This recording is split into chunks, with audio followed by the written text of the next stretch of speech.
EA recently brought Skate to early access, and now we're getting ready for the first big drop of content.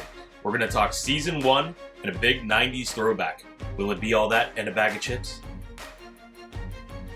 And there's a bunch of changes coming to Game Pass. Some of them bad, some of them... No, they're mostly bad. We're going to get into it right now on Gaming News Weekly.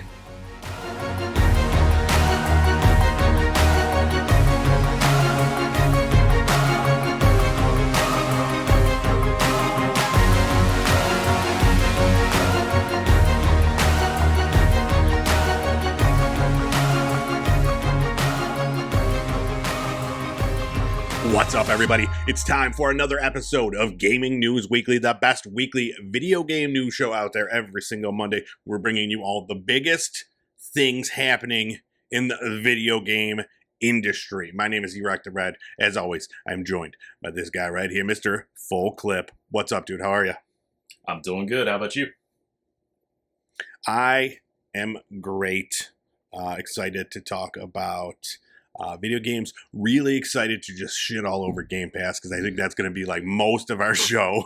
Yeah. It's been a week, but I'm good. I'm thinking anything new and exciting. Nothing new and exciting since last week, so that's good. It's easy to be good when you paid up for Game Pass like 2 years in advance. Sure, I know why you're good. I have it until next August. So I'm like, it's not great, but it'll be fine. Yeah. Well, I'm doing all right. Lately, I got really into Skate, which is another thing we'll be talking a little bit about today, as the intro alluded to there. I've been playing that not every single day, but most of the days, doing the dailies.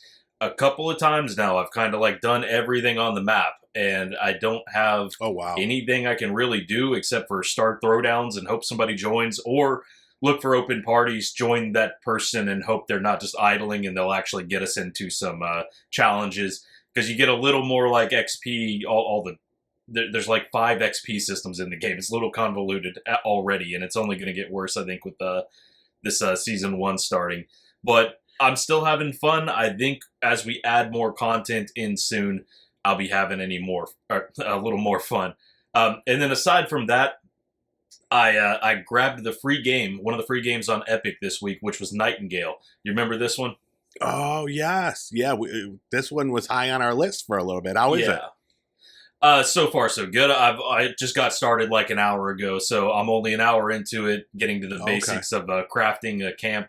It has a lot of potential here. And I would say that this is like a mix between a Valheim and then like maybe a No Man's Sky, but instead of like planets you're going through these portals, but you're collecting these portal cards, which maybe one is like you'll have a bountiful feast, maybe one is like dinosaurs. So you put these things together and it sort of forms and it informs the portal that's going to be on the other side, and it algorithmically generates what's on the other side. So I think you can play this game. Yeah, you can play this a lot and not see the same thing twice. Yeah, that's very cool. How is like the worlds and the creatures and stuff? Does it feel like vibrant? Does it feel empty? That was like my biggest concern, is that you're kind of like creating these worlds through like mixing things together, and like with like No Man's Sky, sometimes you land on a planet and it just feels like empty. Like how is the whole dynamic with the portals? I'm a little too early in to give an honest answer about that. I mean, this map that I'm on seems like it's a randomly generated one. Like it's your starter world that's supposed to be somewhat safe. But I've been attacked by wolves. I found some stuff. There's like altars, cemeteries, things like that. Cool. I'm a little early on. Okay. Yeah, I report back, because I'm still like really intrigued with the idea about like creating these worlds and going to get resources and take them back. It's such a cool idea.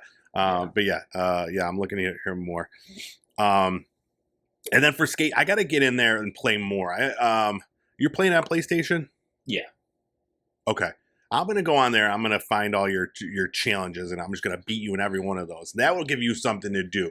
Just try to take me on. But I don't know if I'm very good at it. But I Didn't get into anything really new. Still playing a lot of the same games we talked about last week. One thing that I did get into, and I'm excited to talk about with you, is the Black Ops 7 beta. I played that for a few hours, and my quick review, it's just really more of the same. There's nothing really.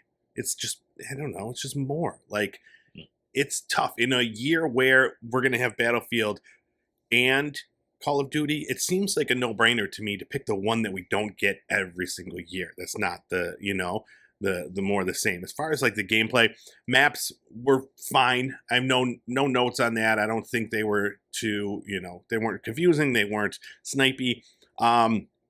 There's like a wall jump feature that's in this now. I don't know if it was in the previous one, but you could like kind of like run up a wall and then jump up. I think that's pretty cool. Oh, and then like the people that you're fighting, your enemies in multiplayer, have like a tiny little health bar underneath them, so you could see how much damage you've done, which I thought was cool. But at the same time, like, I don't know if the time to kill is too quick or if I'm just really bad, but like I was struggling where I was just getting, like, I would see somebody and I would go to like, and I'd be dead. Like, so I got to get used to that. I don't know if it's the TTK is too fast or if I just suck, but, and then overall, I thought like it felt kind of weightless, a little arcadey. It didn't have like, sometimes you feel like, and I don't know if it's supposed to be because it's like futuristic, if the movement's supposed to be smoother and that sort of thing, but it didn't feel like the weight of the running or the shooting and that sort of thing. There was nothing like that. It just kind of felt empty. But so those are my 2 cents on the whole thing. But again, I only played for a couple hours, and yeah, meh. Yeah, that's my one word review. That's what this year seems like with Call of Duty. I'm not even interested in playing like the beta or even if it's added to Game Pass. I don't think I'm going to pick it up. I'd rather just head straight into Battlefield 6 when it comes out. Yeah, and I think that's a good choice. I really do. I like already reading about for the beta, the first day, it was like full of people hacking and cheating the game and stuff like that. I saw that, and yeah, it's crazy. This is so fun. So yeah, that's my take on it. I am looking forward to seeing what Battlefield has to offer when that comes out. I would love to try it before I buy it, but we'll see. I don't know if they'll have like some sort of an offer. I did enjoy the time that I played it when they had the first like beta or whatever, but like I don't know. I've never been like a huge fan of those open worlds, although I did really enjoy it during the beta. So I'm a little nervous. Yeah. Yeah, there might be like a free weekend or something coming up. I think Battlefield usually does those. Yeah. I wonder, like, and yeah, I don't know how that works, but yeah, it's just like it's hard for me to like just throw $70, $80 down, or however much these games are without like being 100% certain that I absolutely want to get in there. All right. Well, should we get into the show here? Let's do it. All right. Let's talk about our new releases from this past week.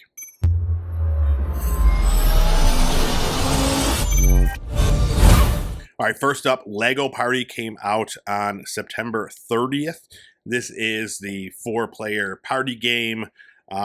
Basically Mario Party, but with Legos.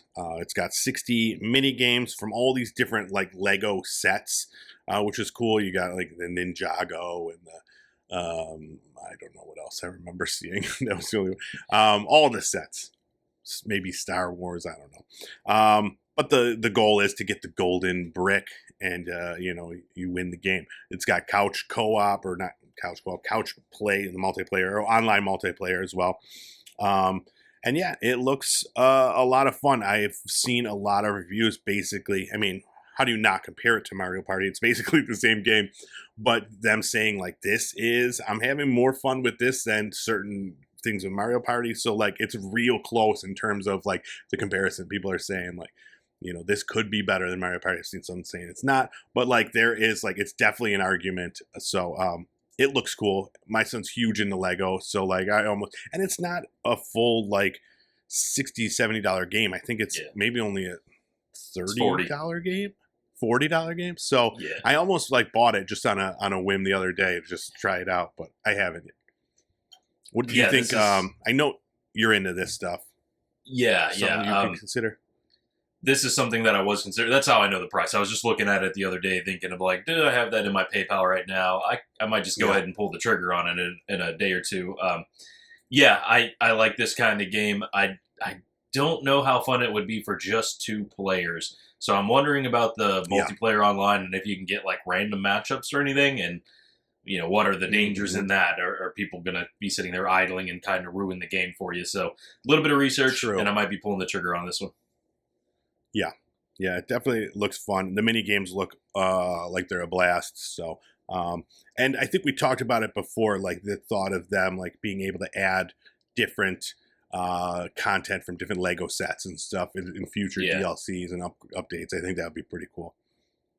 All right, then next up, Final Fantasy Tactics. The Ivalice Chronicles also came out on September 30th.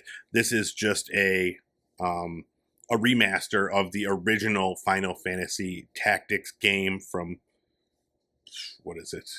30 years ago? I don't know. It was a long time ago. It's a strategy game. It's like a grid-based tactics game. We have all these different jobs that you can, mix together to create like the best tactical party. There's over 20 jobs like White Mage, Black Mage, Dragoon, and then hundreds of abilities that you can mix and match to put together your best team in fighting the, winning the game. I go back and forth on these. Like 2 of my good friends, it's like their favorite game of all time, hands down. And, I'm like just kind of dipping my toe into the tactics game. So I try this and then I'm like, I don't know. It's just, I don't know. Like I this is on my wish list. I think I'm going to check it out on like, it's a perfect game for the Steam Deck.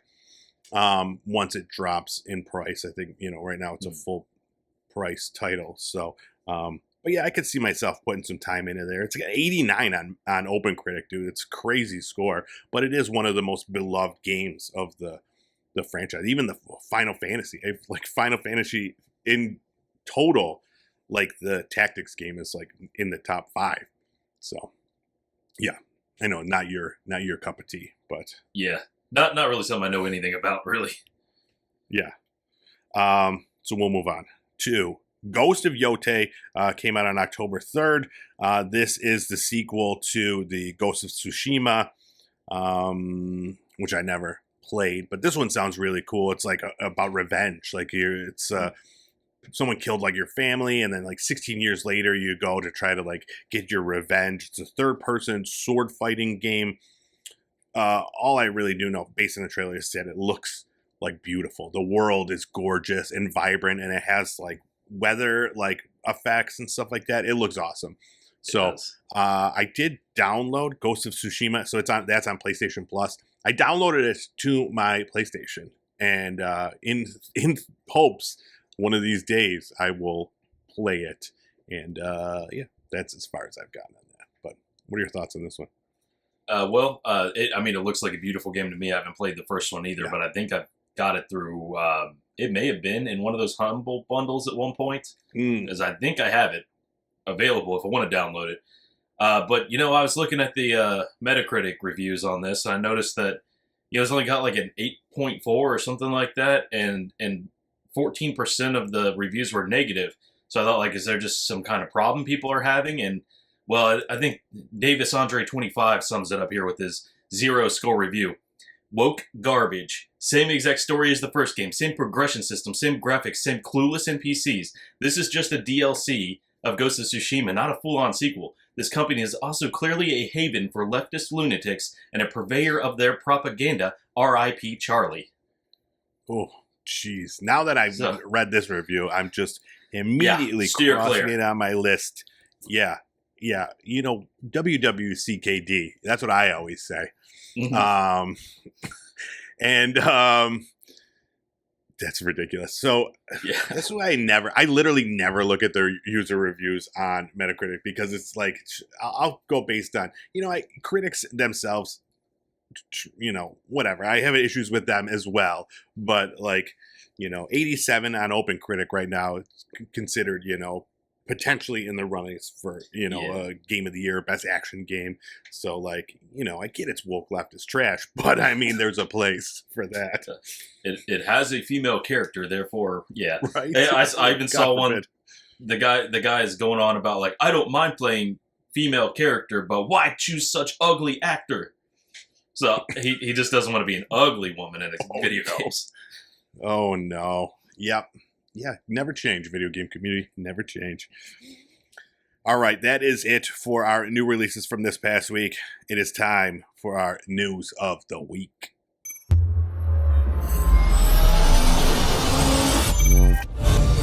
All right, our top story this week. Game Pass is evolving to be a lot more expensive.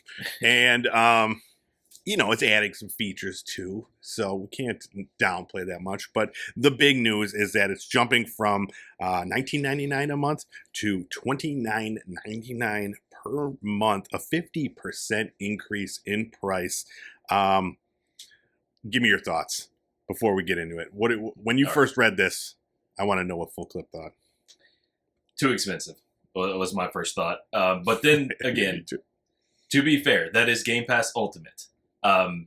Most people probably don't need that. I mean, most people are probably on one system or the other. You don't need all of those services. And if you do, $30, I don't know if that's worth it or not, because I'm not one of those people who subscribes to that tier. But PC Game Pass, on the other hand, is raising about $5. And I think we talked about this the last time that the price is raised. What were our predictions? And I think it was maybe another $5 at most. So I didn't think it would be raising 50% on the Ultimate tier.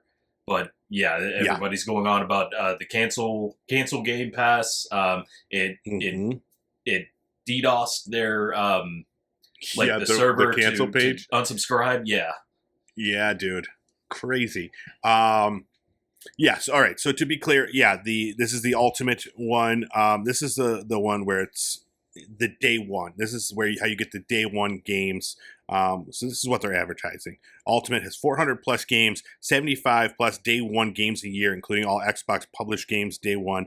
Now it's also adding to the service Ubisoft Plus Classics and EA Play included, with the Fortnite Crew subscription package. If you're a big Fortnite fan, I guess this is great, because I mean, that's I think $10 a month right there. It gets you V-Bucks or whatever.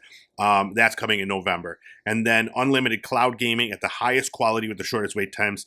And then you could earn over $100 with rewards. All right. And then the premium, which is staying the same. I think that was $14.99, staying at $14.99. It used to be called something different. But anyways, now it's called Premiums, 200 plus games.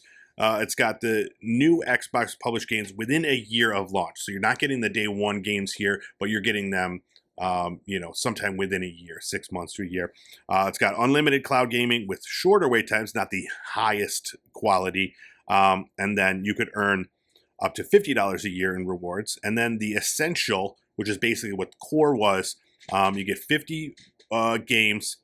It's $9.99 a month, and then you also get unlimited cloud gaming for that, and you can earn $25 a year in the store with rewards.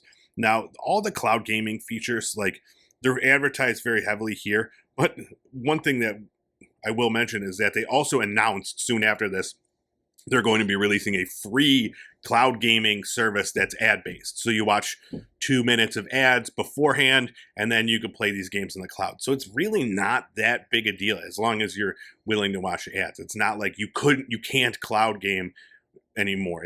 They're going to be giving that as a service. So for them to add that in there like it's a big thing, it's really not. But yeah, the fact that the reason that I am a subscriber to the Game Pass Ultimate is the day one games. I love to be a part of the early conversation, that sort of thing, talk about it here, and just be able to have it. Like, I'm not going to buy it, but I do have access to it. But now I have to start weighing that. $360 a year. I could buy a lot of games with that I absolutely do want, Yeah. I will say that when my subscription does expire in August, I'll most likely cancel the service unless I could find some amazing deal. Because I like having it, but I also like not spending $360 a year to play these games. I also have PlayStation Plus too, so maybe I just I'm gonna have to pick a service. It's time. I can't have both because of the cost of these things. Right. So, and move more towards like PC gaming. The cost of those games in general, without talking about any subscription services or anything, that's where it's at. The price of everything is absurd. So, yeah, that's where I'm at. I don't think I would use the Fortnite thing. Ubisoft, sure, there's some games, but again, all those games that they just added 40 new games. You could get them for $5 each on Steam. If I want them, I'll buy one. So it's not a huge selling point for me. So yeah, I don't know. Yeah. It's This is it. In no way is this a positive change, and I mean the backlash just for it itself and the whole cancel Game Pass campaign being sprung up right now. It's a big black eye for Xbox when they really didn't need another one. Right. No, absolutely not, man. It's just like the day that this was announced, I could not go on Reddit without seeing every single, subreddit talking about this and talking about how Xbox is floundering. And, the whole, this is an Xbox campaign to move away from the console to, this and now this. It's like, what is Microsoft doing? Right. What's the point of Xbox anymore? There is no point. So yeah, it's crazy. I thought that it was interesting. So they Dustin Blackwell, he's the Microsoft Director of Gaming and Platform Communications. His quote was, "We understand price increases are never fun for anybody, but we're trying to reinforce by adding more value to these plans as well. It's something we don't take lightly, and we're listening to the feedback of players in the community to try to provide them with more of what they're asking for." So they really thought that adding Ubisoft Plus and Fortnite Crew was going to be like, all right, thanks for all the extra stuff. I'll pay $10 a month. Like, they can't have thought this was going to go over well, right?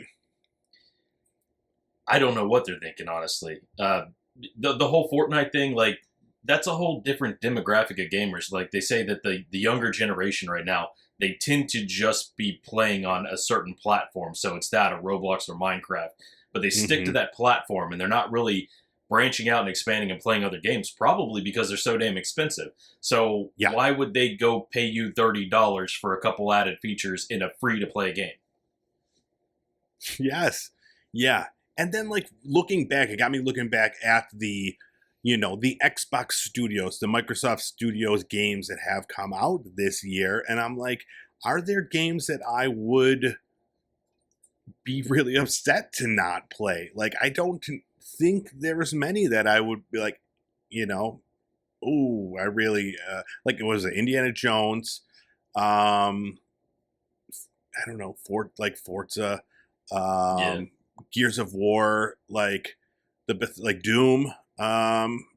They're all fine games, and I'm glad I got a chance to play them, but none of them where I was like, I really need this,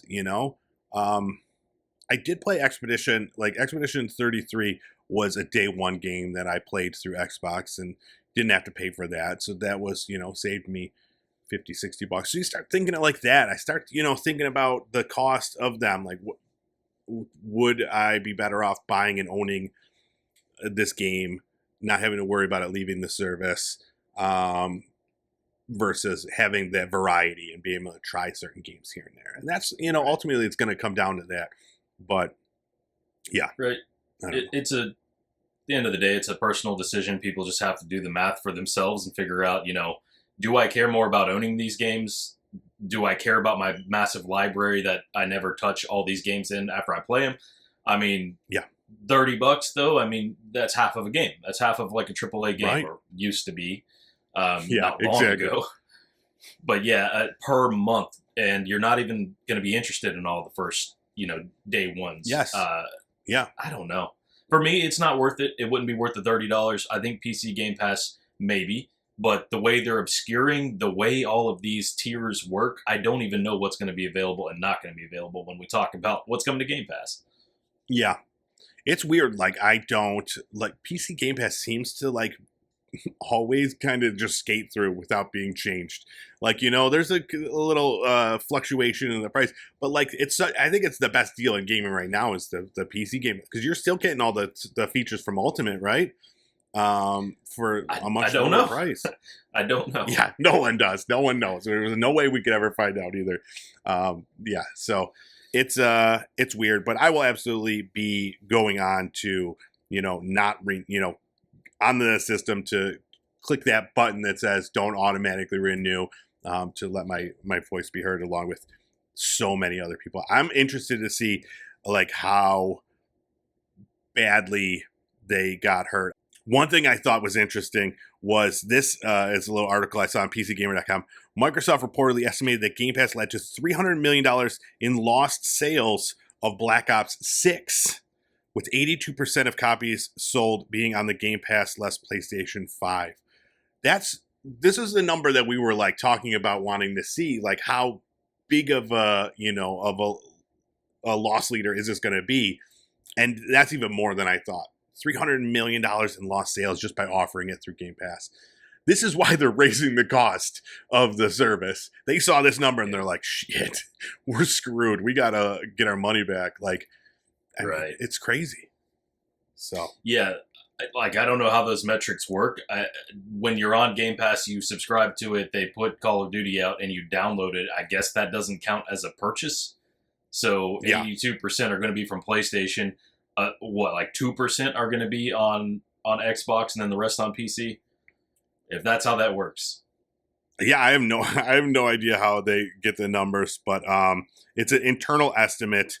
It says, I've seen some skepticism about the figure and a comparison to how publishers count every pirate download of a game as a missed sale when prosecuting pirates or commenting publicly on piracy's impact, but I don't think that quite maps onto what's going on here. So yeah, I don't know, but that's a huge number, if true, for them to put that out there on Game Pass for free and then miss out on $300 million of sales. That's it's a lot. It's a lot of sales, and this is why we're paying, $30 a month now on Game Pass. I guess so, man. It hurts the wallet. Yeah. Yep, absolutely. But we'll see if anything changes because of the the cancellations. I mean, we saw it recently with the power of voting with your wallet is big. When we saw recently when Jimmy Kimmel got removed from the air and everybody went and canceled their Disney Plus and Hulu, and they brought him back within a couple days because they got crushed with the loss of cancellation. So it works. It works. So we'll see what happens here. All right, next up, Kingmakers has been delayed. I know this is one that you've been really excited about for a while now, and it was supposed to come out next week. This like a few days, and like a few days ago, they're like, okay, we're gonna delay it indefinitely. No new date out, just in favor of polishing the game. I just want to read the one of the directors on the game put out a really long statement, and I thought it was really an interesting read because it talks not only about why they're delaying it, but everything that they have planned for the game. So here, I'll just go through it real quick. After much contemplation, we realized that the scheduled Kingmakers launch on October 8th will no longer be possible. We want to apologize to all the fans who are eagerly anticipating this game.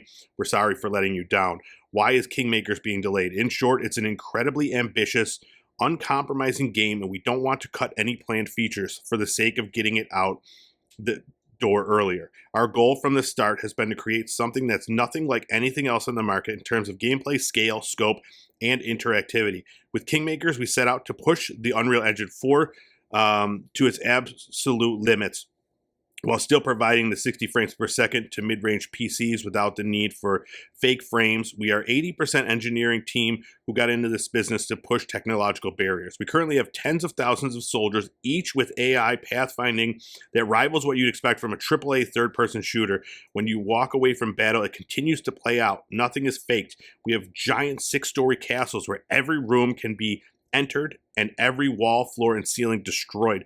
When you build a lumber mill, it's a real place that can be entered or in an enemy invasion turned into a combat arena. When you drive a car into a tree, you're ejected through the windshield. The tree breaks from its stump and then rolls over whatever hapless soldiers are along its path. Every mission takes place in a massive map that each player on the server is free to explore, with or without their own personal army of thousands. We set out to do all of this with full drop-in, drop-out 4-player multiplayer support, and we just need a bit more time on content polish before we feel good about charging money for it. So that is what we're doing now. We're making sure everyone who buys the game is enthralled and feels like their money was well spent. We want this to be the case whether you have a top of the line rig or a PC that's seen better days. So what do you think? Do you think this is possible with everything that they're saying that they're doing? Yeah, that's what I was thinking as you were reading that. A lot of big claims there. Like, just to say, just the simple words, nothing is faked. Like, what does that mean exactly? Does that mean, like, I'm never going to see a horde of soldiers just kind of pop in because the last ones were just defeated, so they respawn, so that the battle is still taking place at a large scale? Yeah. I don't know. What does that mean, nothing is fake? Something has to be faked. It's a video game. Right. So, I don't know. We'll see when it comes out. But I will say there are a lot of things to play. I do want to play this, but they can take their time. They can polish it up, have a really good reception. It doesn't have to be right now. Looking at this game, it gave me the same vibes as like Power World early on. Like looking at it, it's like, wait a minute, you can do that in a video game? Right. Yeah, dude. Like I'm hyped for it, and I want it to be the best product that it can be. I have to constantly remind myself of Power World too, because so many times I'll see a game that looks too good to be true with what they're promising and what they can then finally deliver. And Power World was one of those games where I'm like, no way are they going to do this with this game. And then Power World came out and it wasn't perfect, but it was really damn close to what they said they were going to do. And it has since gotten like even better. So like I look at games like this where I'm like, is this too ambitious? Because it sure seems like it.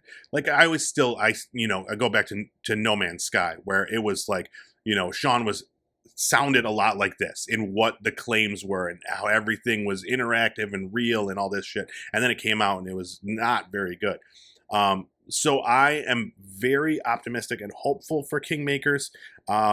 I hope it's not bullshit, but I do constantly think of like, what was The Day Before? Remember that game that that was promised all these things, and then it came out and it was like this like awful like mobile game, like it was just terrible. And so there's that. There's for every Pale World, there's a Day Before, So it's like hopefully they can do what they're saying they're gonna do, because reading that, it got me more hyped than ever. Like, Right. like the trailer looks great, and I hope it's not just like some sort of, tech demo that what could have been. So we'll see. I'm like you said, there's a lot of games to play. We'll give them the time to do it, but just hopefully they're not blowing smoke up our asses. But yeah, only time will tell. All right, next up, Skate has announced its first season, and it sounds really cool. I'm very excited about it.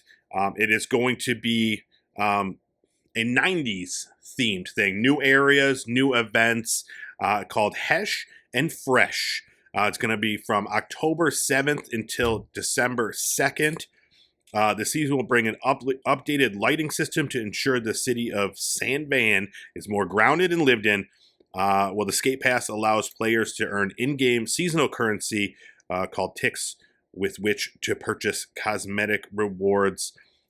So very cool about that. the things I'm most excited about though are the events. They got a Skate-A-Ween Halloween event coming out with an emphasis on amusing outfits. It'll run October 21st to November 11th, and then the 7-ply Maple Harvest from November 18th to December 2nd, calling back to the 70s and the wood used for skateboard construction at the time. I was like, what is a maple harvest? Are we gonna like getting maple syrup? But no, it's about like the boards or whatever. But yeah, the season's going to add 40 new challenges, rotating weekly, new brands in the in-game store, 21 new songs from 90s artists like Bad Religion, Dinosaur Jr., Ice Cube, and more. Yeah, you excited? Oh, yeah.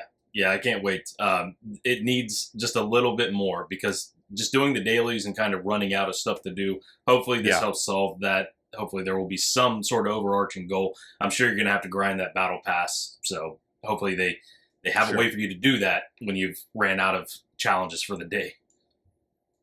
Do you see yourself buying into the skate pass? If it's like $10, probably, because that's my main game right now. I could continue to enjoy it. Yeah, $10. And for me, like whenever I'm into a game, my thing is like not so much about the cosmetics or any of the things that I'm getting, but it's like having more challenges and more things to do in the game when I'm like super into a game. That's like my favorite part. It's like, you know, I've got to try to like even that grind of the battle pass. It's like it gives me like goals. If I'm enjoying a game and I want to play more of it, but I don't so much have as much to do in the game, I like having those goals to try to achieve. So I'm going to get back in there. This was the perfect theme to want to get me into the game. Like I'm like, you know, I grew up in the 90s, so it's like this is exciting for me. I don't know about how well it's gonna, you know, be seen across everybody that's playing it. You know, people younger than us, but yeah, I'm like already I'm just excited. I'm like, what are 21 new songs from like 90s artists? Like this could be great. Like I'm excited to just see the whole vibe of it. So yeah. I'm gonna get back in skate and skate around. Yeah, and I think those will be some welcome additions to the game because the music that's in there's a lot of music, and I just have never heard anything in the game that I want to hear twice.